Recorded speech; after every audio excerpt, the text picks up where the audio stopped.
Hi, welcome to Tutela's Unstandardized podcast. My name is Srinjay Ray. I'm a director and partner at Tutela. Let me welcome you to Tutela's Unstandardized podcast.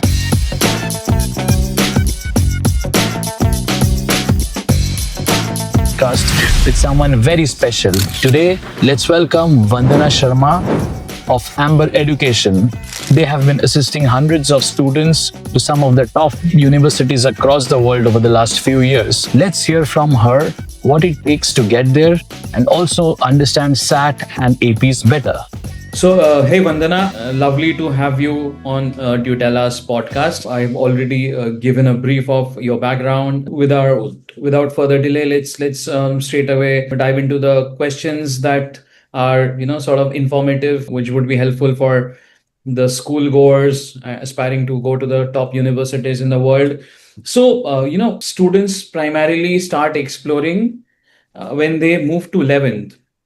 So, someone who's just moved to 11th grade to prepare for college admissions process, what should they ideally be doing over the next 1.5 years? So, roughly 18, 20 months down the line, what should they be really doing? Okay. Hi, Sanjay. Thank you for asking this question.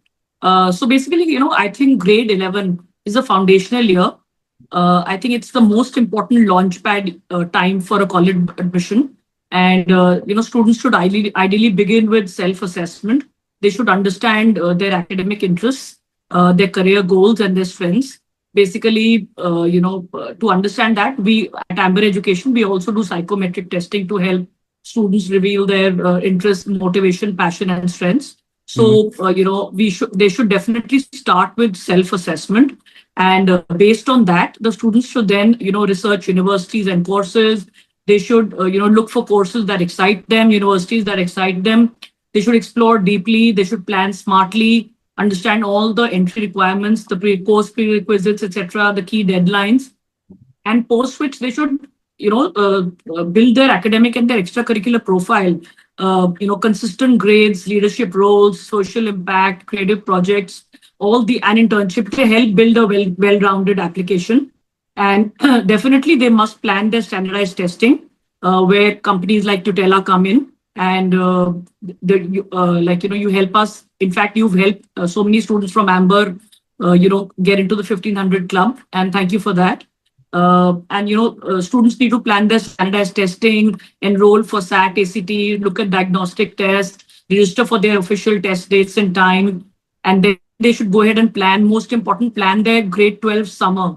The grade 12 summer can be useful for doing meaningful activities, creative projects, research projects, online MOOC courses, volunteering, internships, and the list is endless. We can help with all of that. We can help students with all of that. And of course, after that, they must start working on their personal essay or their SOP. It's very important. They need to introspect their personality, their values, and get their key points together for their personal essays. And last but not the least, they must maintain strong relationships with their teachers for future recommendation letters. So that's exactly what a grade 11 student should do. As I said, it's a launchpad year for college admissions. And I always tell all my students to explore deeply, test thoughtfully, and plan smartly. So they should begin a profile that reflects them, not just on paper, but through their passions and their interests and their actions. So that's what a grade 12 ideally should look like. Grade 11, sorry. Right. Okay, so I was wondering, what exactly when is a good time to start preparing for SAT? This is for all our students. So, Cynthia, when is a good time to start preparing for SAT? See, let's have an understanding of what SAT content has. So, someone, you can start it as early as 9th or 10th. 9th could be a little too early, but SAT has mathematics from the last 5-6 years, from probably 5th, 6th grade to what you do till 11th and 12th. That's the kind of mathematics, basic algebra, higher algebra, gradually, translating to higher algebra or trigonometry or things like that, geometry, mensuration. But the core ACT content is from ninth and 10th grade. So whatever I said, it's the experience of mathematics that you require over the last 5, 6 years. If you are managing your grades well, you can start as early as when you are in 10th. But school grades are the most important aspects of an entire application. So Absolutely. start if you are not struggling with your grades, you have time, you can manage, you think you can manage SAT in 10th, start in 10th itself and take at least one attempt before you move into the phase where you start preparing for your pre-boards, or you step into the boards, you start taking your boards. Otherwise, as soon as you move to 11, it's a good time to explore SAT and get started, have your at least take a diagnostic test and have an idea of the kind of scores that you might be achieving probably 4 or 5 months down the line. If you are very motivated, you really don't require an organization like Tutela or anyone doing test prep. But most students, in order to eliminate time, eliminate redundancy, and focusing, keep motivated, be disciplined, you rather should reach out to a test prep organization. But that said, it's not mandate. So 10th or 11th is a good time for students to explore. Absolutely, I agree. And so there is a lot of mistakes that students we observe commonly make. My question is, what are the repeated mistakes that students make when they are in grade so probably 10th or 11th for their college application process? Okay. That's a very valid question. So, the most important, or the most common mistake, students many times do is starting too late. So, when they start only in like towards the end of grade 12. So they underestimate the time required for essays, for test prep, for paperwork. There's a lot of time required. And they must start in time to, be on top of all their college applications. Then another, thing is that the generic essays. Students often write generic essays, or they will, wake up late and those 2 a.m. Chat GPT panic essays. So I think the colleges want to they want to hear about your stories, actual stories, instead of, absolutely. yeah, yeah. Absolutely. So basically, so these kind of generic essays, they lack authenticity. So they're very cliche, they lack authenticity. So what they need to do is like, you just need to be yourself. It's very important to write from your heart. Sometimes, students write essays thinking that, college admission wants to hear this, officers want to hear this. No, but that's not the way to go ahead with it. It's basically you need to speak from your heart. And remember that an admission officer reads thousands of applications, and your narrative needs to feel real and true. So that's most important. Then also they ignore fits, college fits. So most students, apply to big colleges. They want to get into good brand. They want to, in spite of being an average student, they think, they should only apply to Ivy Leagues, etc., etc. But they should be applying to colleges that align with their goals, their personality, and their academic profile. And also, last but not the least, most important, careless errors. So typos, missing, uploading documents, giving incorrect information, it can derail an otherwise strong application. So, So wherever a child goes, I mean, he or she, they have to be sure that they shine, they do well. You just can't aspire to be in a college which is probably somewhat beyond your means, and then you struggle to do well out there. absolutely. It's always nicer to be on top of the class rather than, being at the bottom of the class. So, Absolutely. so it's very important to, keep in mind all these 4, 5 points. And that's where we come in as Amber Education, and you come in as Tutela to help students meet their deadlines and, make sure they submit powerful, strong applications. Yes, yes. Surprisingly, there's a lot of hand-holding these days that are valuable. I mean, just not only Tutela, there are right information, out there. There are so many counselors like yourself who are giving out information just for free. Not everyone needs to be with you through and through, but then at least getting the right set of advices is so important. Absolutely, absolutely. Okay, Shinjay, I was just curious to know when is the earliest that a student can start preparing for APs? That's a very good question. So there are certain APs which you can start early because there is no conceptual understanding. There are no concepts basically in those particular APs, and you can start as early as when you are in ninth. Could be a psychology, could be an EVS, uh, uh, could be comparative government and politics, could be even microeconomics for that matter. Do you really need to start that early? If yes, if you are taking so many APs in one go, a large number of APs, maybe 4, 5, or 6, then it's wise to plan and spread them evenly over a period of 2, 3 years. That's about the easier ones, or where you don't require much conceptual understanding. However, there are APs which, before you step into, if even start preparing for those APs, there are certain prerequisites, some understanding required. For example, calculus, or physics C mechanics, physics C electricity and magnetism, or chemistry. So these APs are the kind of knowledge you acquire over ninth, 10th, and 11th for that matter, becomes your base. In calculus, limits, continuity, functions, trigonometry becomes your base in order to even start preparing for these particular AP. So you can only start preparing when you are in 11th, because they are taught in 11th only, not before that. So spread your APs evenly over a period of time. You can start as early as ninth, and there are certain APs, like I said, which you can't start until you move to 11th grade. Okay, So that's extremely valuable advice, Shinjay. so and coming to the curriculum or standardized tests. So not everyone can take the standardized tests all the time.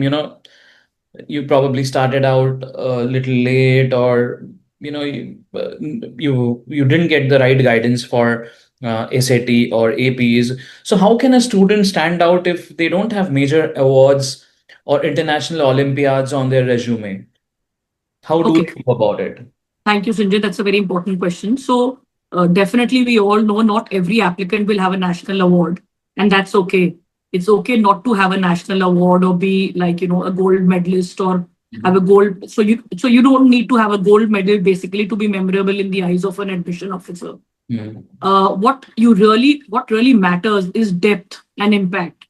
So all you need to do is, show initiative, start a project, build a community program, launch a blog, a podcast, or a topic on a topic of interest. You can pursue your passion consistently. So, ideally, a student, involved with an activity over 3, 4 years is far more impressive than, 10 activities scattered at surface level. So that, and then most important, you need to tell a unique story about yourself. Every student has a story. Admission officers love applicants who show creativity, self-awareness, resilience. And what matters is you need to highlight meaningful contributions, whether it's teaching underprivileged children or building something really meaningful. It's important to highlight those contributions because we all know that impact speaks louder than accolades. So if how much you show, you need to show that you've done it, not say that you've done it. So what you need is really a impactful story, a clear, compelling narrative. That's very, very important.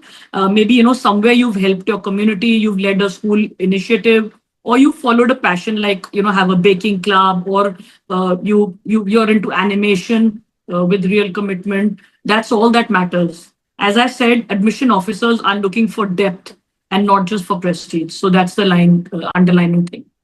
So Okay. go for go for your uniqueness. Be yourself. Be It has to be authentic on your. organic. It has to be, the story has to be honest, and it has to be about you, instead of, trying to fabricate something Absolutely, that doesn't actually reflect your candidature. Yeah, yeah.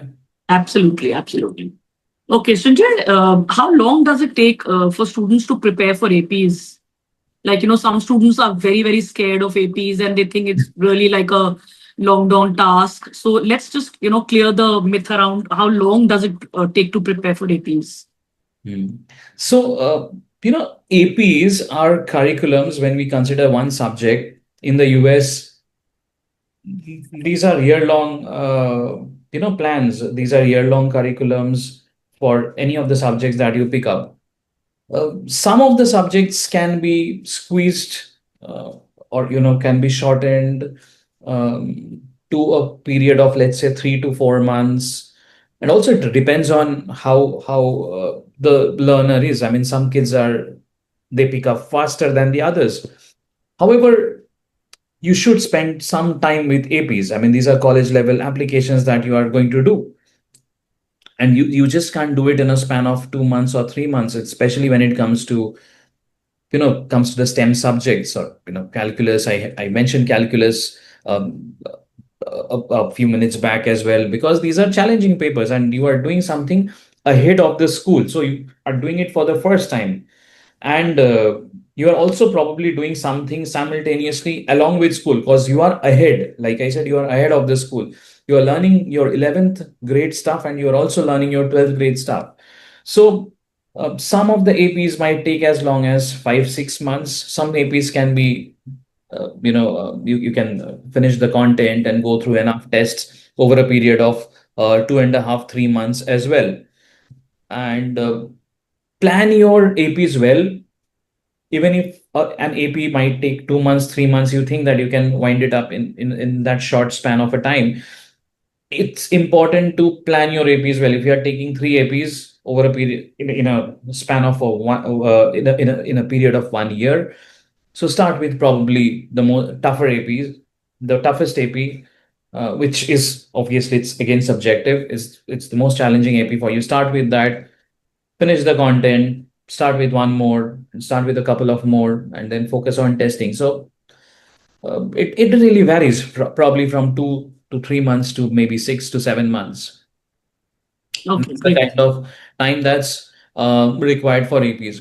So I'll ask you a little more about what a student wants to communicate to the college. You mentioned that it has to be really honest. It has to be your own story. We both talked about it. How important is the personal statement or college essay, and what makes a great one? Okay, so Shinjay, a personal statement, or so-called the essay, is often the heart of the application. So it's where, a student becomes more than just a set of numbers and achievements. The rest of the application talks about achievements, it talks about your SAT, AP scores, talks about your school grades. But this is where, a student becomes more than just a set of numbers. So basically, a great essay is authentic. When I say authentic, it means it reflects the student's real voice, his or her thoughts and emotions. Then it should definitely be reflective. It's not just a story. It should show how the experience changed or shaped the student's life. So, what were his learnings? What did he take back? And then, of course, the essay needs to be focused. You need to pick up one core theme or a story rather than trying to list 10. A good, well-written, personal statement or essay grammar matters, but so does storytelling. So that's, they're equally important. So essays should be definitely vivid. They should be memorable. And last but not the least, they should be emotionally resonant. When I say that, I mean it needs to make the reader pause, smile, or think deeply. So basically, your essays are something like that it gives you a moment that you're speaking directly to the admission officer. So a great essay would not list down achievements 1, 2, 3, 4. No, it's basically a window into your personality. So I still remember this one student I had. He wrote about teaching his grandmother how to use Instagram. I mean, he made it humorous, it was funny, it was warm, and yet it was deeply revealing about his character. So those are the kind of essays, that really make an impact. And of course, he got into one of the leading top 20 colleges in the US. It was his dream university. So, That's I mean, it was, yeah, so There are so absolutely. many stories out there. I mean, Yeah. some things. There's another So student, in much fact, I impact. remember. I Yeah. remember this another student of mine, she was very scared of algebra. So, she spoke about how she's allergic to algebra. So again, it was very humorous. It was funny, humorous, but apart from that, it also was very reflective. It showed how she had, overcome her fears of equations. So all of that. So I can go on and on, Yeah, I can totally. the amazing essays You students have, came up with. you have helped so many students out there. I mean, these are the most memorable ones, I think, and I think that these are the ones which make the most. These are the most impactful SOPs and essays. Yeah, yeah. Absolutely, absolutely. And also, I just feel that the whole thing, like of course, you guys are doing some amazing, work. You've helped so many of my students get into the 1500 plus club. I still remember one student of mine who aced the SAT. He got a full score through you. So I don't want to name any students here, but yes, he was a 1600 scorer. So that's hats off to you. Absolutely, No, Shinjay, you no, team. I must add that 1600s, he is someone who scores a 1570 or a 1580 or in the bracket of 1560 to 1600. They are all of the same caliber. That Absolutely, particular day, absolutely. how it pans out, how things unfold for you that day, how what's your you know mental Framework, yeah. state of mind at that point. So many things matter. You might have practiced so much, you know that you'll probably score a 1550 or more, but that 1600 is a bit of luck. Absolutely. And best part is admission officers are aware. They understand that any score about 1530, 1540 is similar to a 1580 or a Absolutely, 1590. absolutely, Because absolutely. everyone understands, no 2 days are alike. And, it's your, like, yeah, absolutely. Thank you so much for the insightful session today. And this, I think, this is just the beginning of more such session that we can curate and share with the audiences, that we have so many students seeking for uh, answers to such questions. That's the kind of conversation we have had. Thank you so much for your time. Thank you so much, Shinjay. Thank you again to Tutela and to you, Shinjay, for having me. And I would like to leave a message for all my students out there. I mean, just dream big, plan smart, and stay true to who you are. And Tutela and Amber Education are always there to help you. So don't fret. Just no panic, no pressure. Just give us a call, Tutela or Amber Education, and we help you right through your college admissions, your SAT scores, your college submissions, your essays, complete personalized, hand holding and one-on-one support. So Pleasure, Vandana. Has always been a pleasure working together with your students. Thank you so much for the time thank you so today. much, Shinjay. Thank you. Thank you.